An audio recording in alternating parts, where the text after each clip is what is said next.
ভূমিধস বিজয়ের পর পুনর্মিলন নাকি প্রতিশোধ, কোন পথে হাঁটবে বিএনপি নেতৃত্বাধীন নতুন সরকার?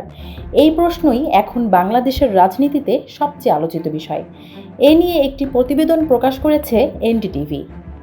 প্রতিবেদনে বলা হয়েছে, শনিবার সংবাদ সম্মেলনে বিএনপির চেয়ারম্যান তারেক রহমানকে প্রশ্ন করা হয়, বাংলাদেশে এখনও বহু মানুষ আওয়ামী লীগের সমর্থক, তাদের সঙ্গে কিভাবে পুনর্মিলন সম্ভব।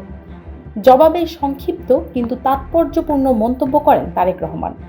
অল্পভাষী নামে পরিচিত তারেক রহমান বলেন, আইনের শাসন নিশ্চিত করার মাধ্যমে। এনডিটিভির বিশ্লেষণে বলা হয়েছে, 2024 সালের জুলাই আন্দোলনের পর বহু আওয়ামী লীগ সমর্থক জনজীবন থেকে সরে যান। অনেকে দলীয় সম্পৃক্ততার কারণে মামলার মুখোমুখি হয়েছেন, যদিও সবার বিরুদ্ধে সরাসরি সহিংসতার অভিযোগ নেই। নতুন সরকারের সামনে তাই বড় চ্যালেঞ্জ, ভিত্তিহীন মামলা বাতিল করা এবং প্রকৃত সহিংসতার দায়ীদের বিচারের আওতায় আনা। 2026 সালের নির্বাচনে আওয়ামী লীগ বর্জনের ডাক দিলেও তাদের ভোটের একটি বড় অংশ গেছে বাংলাদেশ জাতীয়তাবাদী দলের পক্ষে। ভোটারদের সামনে মূলত দুটি বিকল্প ছিল, বিএনপি অথবা বাংলাদেশ জামাত ইসলামী। বেশিরভাগ ভোটার বিএনপিকেই বেছে নিয়েছেন।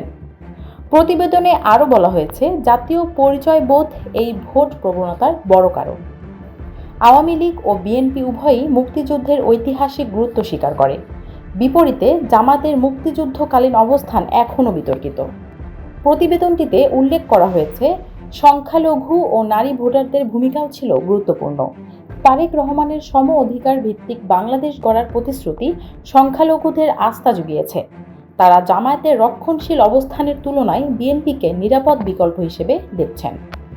এছাড়া সংখ্যালঘুদের লক্ষ্য করে নিপীড়ন বন্ধের প্রতিশ্রুতিও নির্বাচনের আগে একটি গুরুত্বপূর্ণ ইস্যু ছিল।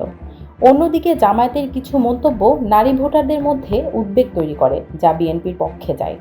যদিও অনেক বাংলাদেশি 2024 সালের আন্দোলনকে স্বতঃস্ফূর্ত হিসেবে দেখছেন, তবুও পরবর্তী সময়ে আওয়ামী লীগ নিষিদ্ধ হওয়াকে কেউ কেউ একটি বাহ্যিক ডিপ স্টেটের কাজ হিসেবে বিবেচনা করছেন।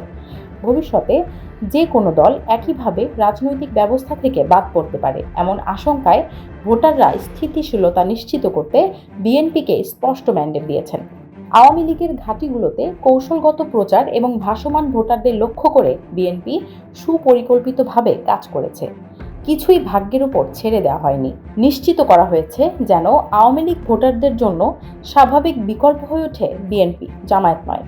এনডিটিভির বিশ্লেষণ বলছে, রাজনৈতিক প্রতিহিংসায় ক্লান্ত একটি জাতি এখন আশা করছে তারেক রহমান প্রতিশ্রুত আইনের শাসনই বিএনপি ও আওয়ামী লীগ সমর্থকদের মধ্যে পুনর্মিলনের সেতু হয়ে উঠবে। নিউজ ডেস্ক, মানব জমিন।